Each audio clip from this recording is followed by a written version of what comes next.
പ്രിയപ്പെട്ടവരെ, നമ്മുടെ കുഞ്ഞുങ്ങൾ, നമുക്കറിയാം, നമുക്കൊക്കെ ഒരുപാട് സന്താനങ്ങളുണ്ട്. അവരൊക്കെ കുഞ്ഞായിരിക്കുമ്പോൾ പ്രത്യേകമായൊരു വാത്സല്യം നമുക്കവരോടുണ്ട് അല്ലേ? നമ്മൾ അവരെ കയ്യിൽ കിട്ടിയാൽ ആദ്യം ചെയ്യുന്ന പരിപാടി അവരെടുത്തു ചുംബിക്കുക എന്നുള്ളതാണ്. അത് വല്ലാത്തൊരു സ്നേഹമാണ് അല്ലേ? റസൂലുള്ളാഹി തങ്ങൾ പഠിപ്പിച്ച തന്നൊരു സ്നേഹമാണ്. അപ്പോൾ കുഞ്ഞുങ്ങളെ റമളാനിൻ്റെ പകലിൽ ചുംബിക്കുമ്പോൾ നമ്മൾ പ്രത്യേകം ശ്രദ്ധിക്കേണ്ട ഒരു കാര്യമുണ്ട്.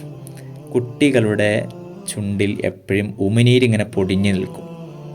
നമ്മളെപ്പോഴും ചുണ്ടിൽ ഉമ്മ കൊടുക്കുമ്പോൾ അവരുടെ ചുണ്ടിൽ പുരണ്ട ഉമിനീര് നമ്മുടെ ചുണ്ടിലായി അതറിയാതെ നമ്മങ്ങനെ വിഴുങ്ങിപ്പോയാൽ, അഥവാ നമ്മുടെ ഉമിനീരുമായിട്ട് കലർന്ന് അങ്ങ് വിഴുങ്ങിപ്പോയാൽ, റമളാൻ്റെ പകലിലാണ് വിഴുങ്ങുന്നത് എങ്കിൽ നമ്മുടെ നോമ്പ് അത് ഫസാദാക്കി കളയും, നോമ്പ് ബാത്തിലാക്കി കളയും.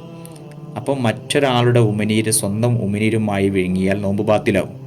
അപ്പോൾ സ്വന്തം ഉമിനീര് വിഴുങ്ങുന്നത് കൊണ്ട് ഒരിക്കലും നോമ്പിന് ഒരു തകരാറുമില്ല. അപ്പോൾ ആ കാര്യം പ്രത്യേകം എല്ലാവരും ശ്രദ്ധിക്കുക.